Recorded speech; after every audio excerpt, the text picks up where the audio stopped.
नमस्कार, तपाईँ अहिले हेर्दै हुनुहुन्छ खबर अनलाइन नेपाल। विभिन्न राष्ट्रिय तथा अन्तर्राष्ट्रिय समाचारहरूको लागि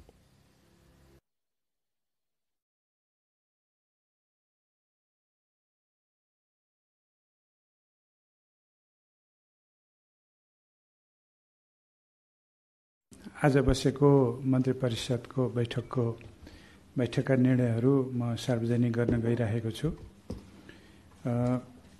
पहिलो निर्णय, विश्वव्यापी महामारीको रूप लिएको कोभिड-19 को संक्रमण फैलिने सम्भावना देखिएकोले नेपाल सरकार मन्त्री परिषदको मिति 2077-1-14 गतेको निर्णय अनुसार सो रोग रोकथाम र निर्मूल गर्न संक्रामक रोग ऐन 2020 को दफा 2 बमोजिम मिति 2077 वैशाख 25 गते बिहिबार मध्यरातसम्मका लागि नेपालभर लागू हुने गरी जारी गरिएको आदेश हाललाई मिति 2077 साल जेठ 5 गते सोमबार मध्यरातीसम्मका लागि नेपालभर लागू हुने गरी निरन्तरता दिने र सोको सूचना नेपाल राजपत्रको अतिरिक्ताङ्क गरी प्रकाशित गर्ने।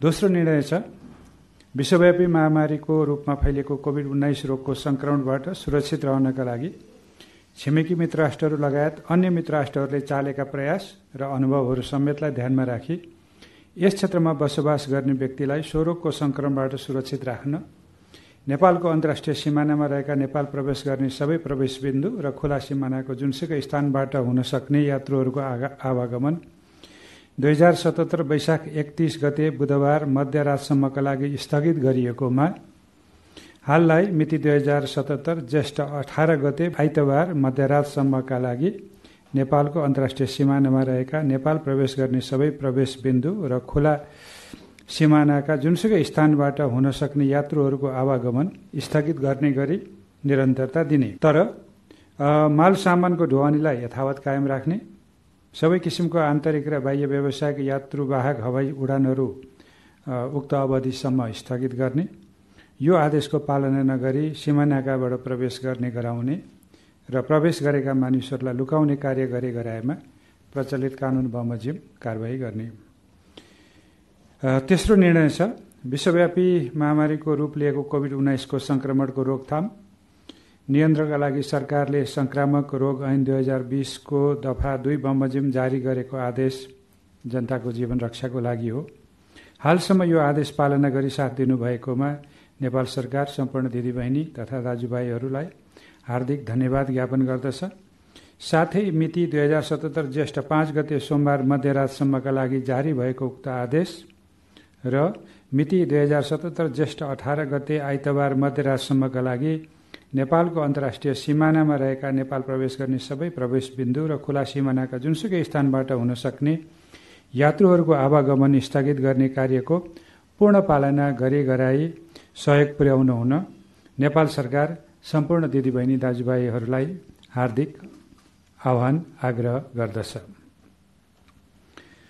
चौथो निर्णय छ, उक्त अवधिमा औषधि, स्वास्थ्य सामग्री जस्ता अत्यावश्यक वस्तुको उत्पादन र बिक्री वितरण, खाद्य वस्तु लगायतका कृषि तथा पशुपक्षीजन्य उत्पादन र बिक्री वितरण, औद्योगिक वस्तुको उत्पादन तथा बिक्री वितरण, विकास आयोजनाहरूको सञ्चालनको लागि आवश्यक पर्ने ढुङ्गागिटी बालुवा लगायतका निर्माण सामग्रीको ढुवानी र न्यूनतम ब्याङ्किङ तथा वित्तीय सेवालाई सुचारू गर्न केन्द्रीय कोभिड-19 क्राइसिस म्यानेजमेन्ट सेन्टर र प्रदेश स्तरीय कोभिड-19 क्राइसिस म्यानेजमेन्ट सेन्टरसँग आवश्यक समन्वय गरी सम्बन्धित जिल्लाको कोभिड-19 क्राइसिस म्यानेजमेन्ट सेन्टरले संक्रमणको जोखिमको अवस्था मूल्याङ्कन गरी स्वास्थ्य सुरक्षाका मापदण्ड पालना गरी गराई सामाजिक दूरी कायम गरी गराई देहाय बमोजिमका क्रियाकलापहरू सञ्चालन गर्ने गराउने व्यवस्था मिलाउने, कृषि तथा पशुपक्षीजन्य सम्बन्धी व्यवस्था, खाद्य वस्तु र अन्य बाली लगाउने तथा पाकेको बाली भित्र्याउने कार्य, पशुपक्षी पालन, माछा पालन, कुखुरा पालन र बिक्री वितरण, फलफूल तरकारी, दूध र दुग्धजन्य पदार्थको उत्पादन, सङ्कलन, भण्डारण र बिक्री वितरण, नर्सरीबाट बिरुवाको उत्पादन, घाँस तथा दाना उत्पादन र बिक्री वितरण, कृषि बिउ बिजन उत्पादन, भण्डारण र बिक्री वितरण, शीत भण्डारण।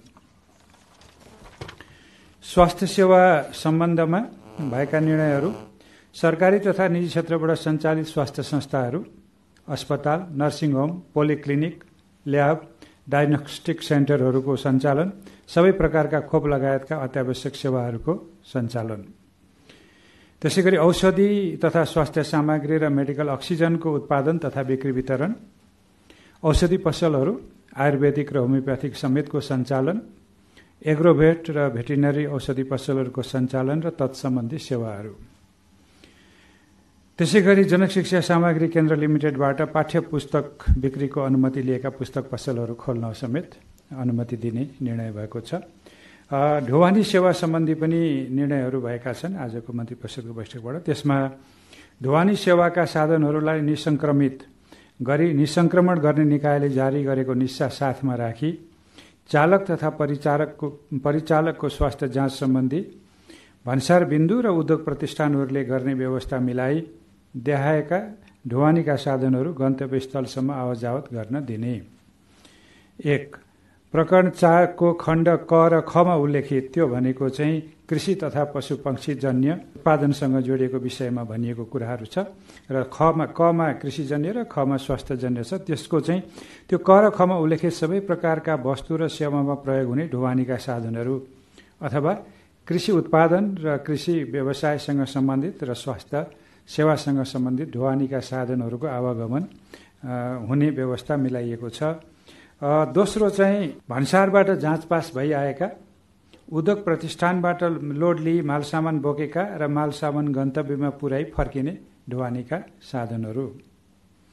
त्यसै गरी पानी, ग्यास, पेट्रोलियम पदार्थ बोकेका ढुवानीका साधनहरू। त्यसै गरी औद्योगिक कच्चा पदार्थ र तयारी माल वस्तु बोकेका ढुवानीका साधनहरू। विकास आयोजनामा प्रयोग हुने उपकरणहरू लाने ल्याउने कार्य र निर्माण सामग्रीहरू बोकेका ढुवानीका साधनहरू। कृषि सामग्री, रासायनिक एवं प्राङ्गारिक मल बोकेका ढुवानीका साधनहरू। एम्बुलेन्स सेवा। विद्यालयका पाठ्यपुस्तक ढुवानी गर्ने प्रयोजनको लागि जनक शिक्षा सामग्री केन्द्र लिमिटेडबाट अनुमति लिएका ढुवानीका साधनहरू।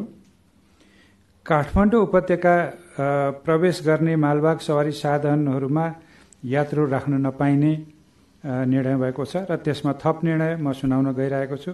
प्रवेश बिन्दुमा त्यस्ता सवारी साधनका सवारी चालक र सहयोगीको नाम, जन्म मिति, काठमाडौँ प्रवेश गरेको र फर्केको मिति सहितको विवरण राख्ने र सवारी साधन फर्की जाँदा सोही विवरण बमोजिमको व्यक्ति भए नभएको जाँच गर्ने।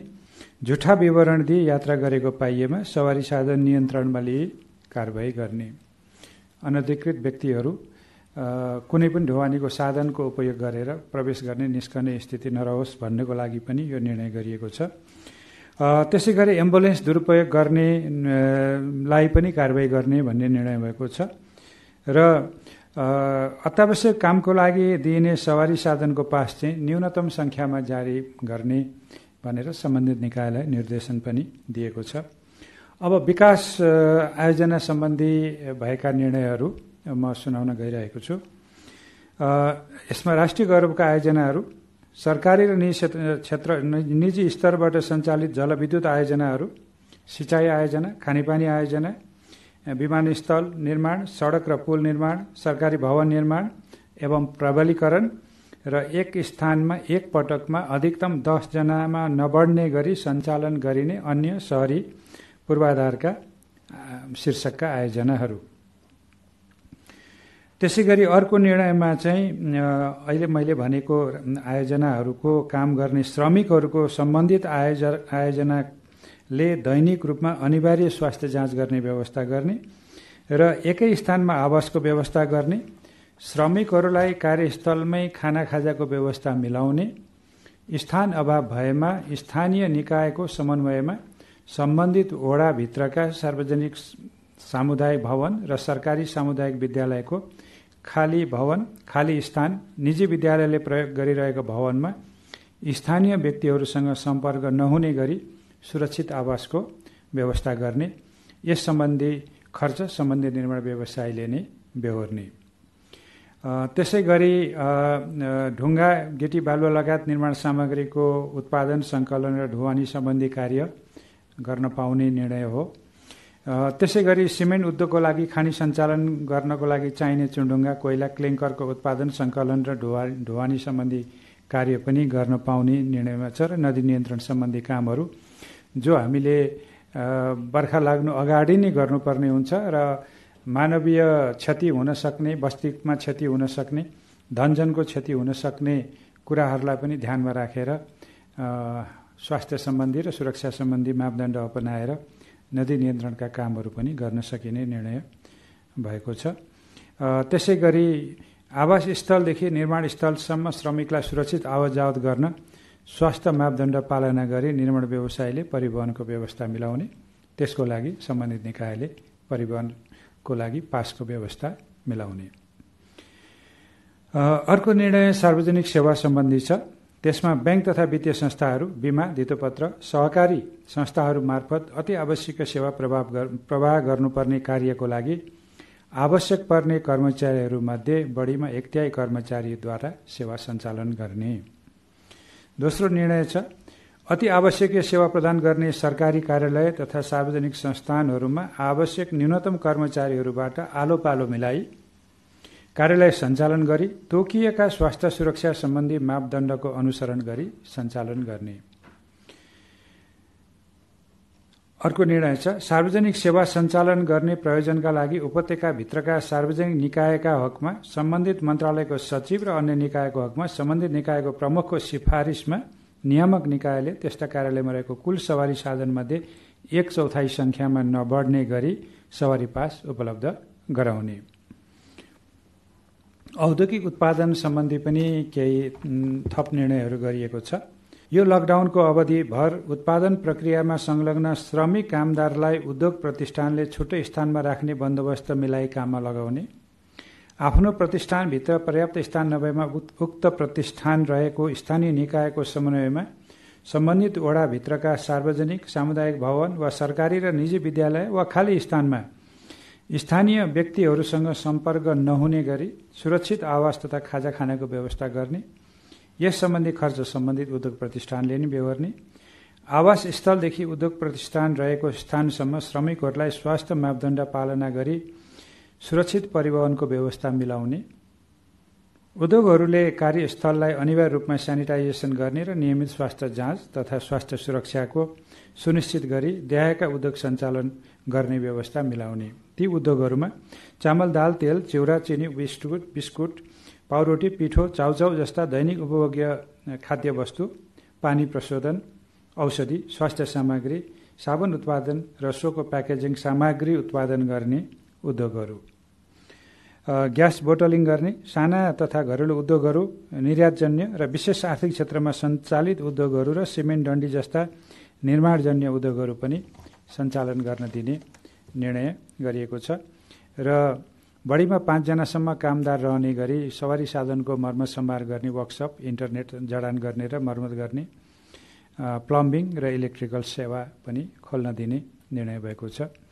राजमार्गका होटल र रेस्टुरेन्ट सम्बन्धी पनि निर्णय भएको छ। खास गरी ढुवानीका साधन लिएर हिँड्नुपर्ने चालकहरू र अति आवश्यकीय काममा हिँड्नुपर्ने व्यक्तिहरूको लागि नै सेवा प्रवाह गर्न जरुरी भएकोले राजमार्ग र सहायक राजमार्गमा कम्तीमा 50 किलोमिटरको दूरीमा सम्बन्धित स्थानीय तहले तोकेको स्थानमा स्वास्थ्य तथा जनसङ्ख्या मन्त्रालयले स्वीकृत गरेको मापदण्ड अवलम्बन गरी सवारी साधन मर्मत गर्ने वर्कसप, पेट्रोल पम्प र खानाको प्याकेट मात्र बिक्री गर्ने गरी होटल रेस्टुरेन्ट सञ्चालन गर्ने व्यवस्था स्थानीय प्रशासनले मिलाउने। राजमार्ग र सहायक राजमार्गमा सञ्चालन हुने सवारी साधनहरू उपयुक्त बमोजिम निर्धारित समय र स्थानमा मात्र रोक्न पाउने व्यवस्था पनि गर्ने निर्णय गरिएको छ। केही व्यवस्थापकीय कार्य सम्बन्धी पनि निर्णयहरू भएका छन्। खास गरी सम्बन्धित रोजगारदाता, स्थानीय तह, सेवा प्रदायक, स्थानीय प्रशासनले आवागमन सहजीकरण गर्ने सामाजिक दूरी कायम गराउने, अनिवार्य रूपमा काम गर्नेहरूले हिँडडुल गर्नेले मास्क प्रयोग गर्ने, शरीरको तापक्रम मापन गर्ने, सेनिटाइजर र ग्लोभ्सको प्रयोग गर्ने, विद्युतीय माध्यमबाट भुक्तानी गर्ने र नगद कारोबार गर्दा खुद्रा पैसाको लेनदेन कम हुने गरी गर्ने व्यवस्था गर्ने र एक ठाउँमा 5 जनाभन्दा बढी व्यक्ति जम्मा नहुने गरी यो सब काम गर्ने भन्ने पनि निर्देशन भएको छ। र अर्को निर्णय चाहिँ प्रतिनिधि सभा, राष्ट्रिय सभा र संसदीय समितिका बैठकहरू स्वास्थ्य सुरक्षाका मापदण्डहरू पालना गरी सञ्चालन गर्ने व्यवस्था मिलाउने। अब माथि उल्लेख गरिएका कुराहरूमा माथि जे उल्लेख गरिएको भए पनि अर्को आदेश वा सूचना जारी नभएसम्म चाहिँ देहायका स्थान र स्थलहरू बन्द रहनेछन् र देहायका क्रियाकलापहरू त्यहाँ सञ्चालन गर्न ती क्षेत्रहरूमा पाइने छैन। त्यसमा पहिलो चाहिँ विश्वविद्यालय, क्याम्पस, विद्यालय लगायतका सबै शैक्षिक संस्था, तालिम तथा प्रशिक्षण केन्द्रहरू, गैर खाद्य वस्तु बिक्री गर्ने व्यावसायिक मलहरू अथवा स्टोरहरू, cinema hall, party palace, fun park लगायतका सार्वजनिक स्थलहरू, सार्वजनिक जमघट, धार्मिक स्थलहरू जसभित्र मन्दिर, गुम्बा, मस्जिद, चर्च, गुरुद्वारा आदि पर्छन्, त्यहाँ हुने भेला र धार्मिक एवं सांस्कृतिक कार्यक्रमहरू पनि गर्न नपाइने लिस्टमा राखिएको छ। त्यसै गरी रङ्गशाला, खेलकुद स्थल, फुटसल, शारीरिक सुगठन गर्ने स्थल र जिमखाना, फिटनेस सेन्टर, सैलुन, ब्युटी पार्लरहरू पनि खोल्न पाइने छैन। होटल, बार, रेस्टुराँहरू खोल्न पाइने छैन। त्यसै गरी स्थानीय प्रशासनबाट सवारी पास पाएका बाहेक सबै प्रकारका यात्रुवाहक सवारी साधनहरू चलाउन पाइने छैन। 12 वर्ष मुनिका बालबालिका, अशक्त भएका व्यक्ति, बिरामी तथा 70 वर्ष पूरा भएका ज्येष्ठ नागरिक तथा गर्भवती महिलाहरूको आवत जावत तथा हिँडुल घुमघामका गतिविधिहरू गर्न पाइने छैन। आन्तरिक तथा अन्तर्राष्ट्रिय व्यावसायिक यात्रुवाहक हवाई उडान गर्न पाइने छैन। केबल कार र चाहिँ रेल सेवा सञ्चालन गर्न पनि अहिले रोकिएको छ, त्यो पनि पाइने छैन।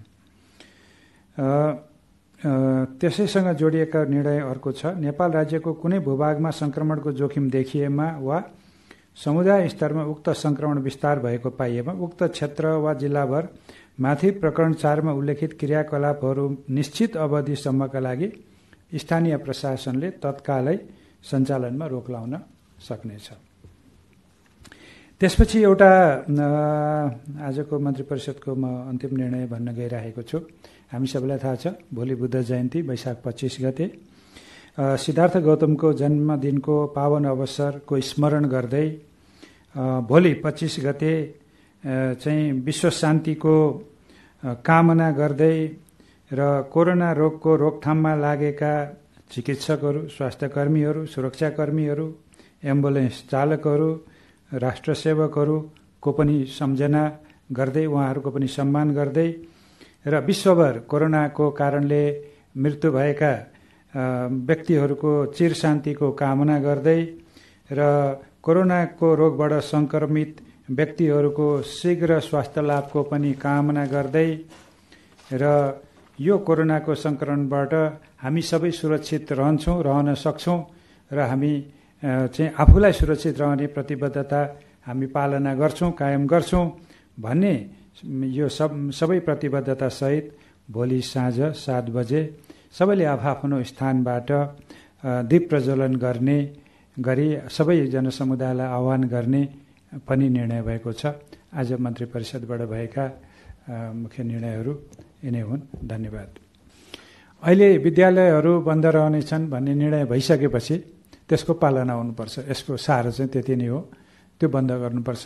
विद्यालय खुल्यो भनेका दिन अनलाइनबाट गरे पनि, अफलाइन गरे पनि, स्थलगत गरे पनि त्यो उहाँहरूको खुसी हो। अहिले त्यो गर्नु आवश्यक छैन। अब दोस्रो चाहिँ मध्यरातमा मानिसहरू आवत जावत गरेको देखिन्छ भन्ने कुरामा सुरक्षाकर्मीले थप चनाखो हुने, थप तैनाथ गर्नुपर्ने कुरा त छ, तर नागरिकहरू पनि चनाखो हुनुपर्ने र सुरक्षा नजिकको सुरक्षाकर्मी, जनप्रतिनिधि, स्थानीय तहका पदाधिकारीहरूलाई सूचित गर्नुपर्ने पनि छ। कहिलेकाहीँ तपाईँहरू पत्रकारहरूले पनि देखेको कुरा तत्कालै सूचित गरिदिनु भयो राम्रो हुन्छ। हाम्रो चाहिँ कस्तो पनि प्रवृत्ति छ भने देखेपछि चाहिँ फोटो चाहिँ खिच्ने, सूचित चाहिँ नगर्ने। त्यस्तो चाहिँ भन्दाखेरि चाहिँ मानिसहरू लुकीछिपी आवाजावत गर्दाखेरि सबभन्दा बढी जोखिम यदि उनीहरू चाहिँ कोरोनाको वाहक रहेछन् भने त हामी सबै भयौँ नि। त्यसो हुनाले यो सरकारको या कुनै व्यक्तिको या प्रहरीको या सुरक्षाकर्मीको मात्रै जोखिमको या उसको मात्रै दायित्वको कुरा भएन, आम नागरिकको दायित्वको विषय भएको हुनाले यसमा सबै नागरिकको, त्यसमा पनि अलि बढी सूचना सङ्कलन गर्ने प्रेसको भूमिकालाई हामीले अत्यन्त महत्त्वका साथ हेरेका छौँ।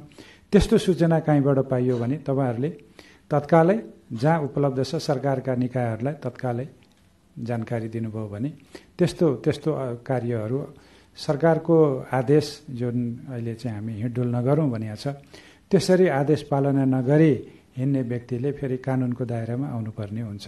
यो चाहिँ तपाईँहरू मार्फत मैले सबैलाई जानकारी पनि दिन चाहेँ। धन्यवाद।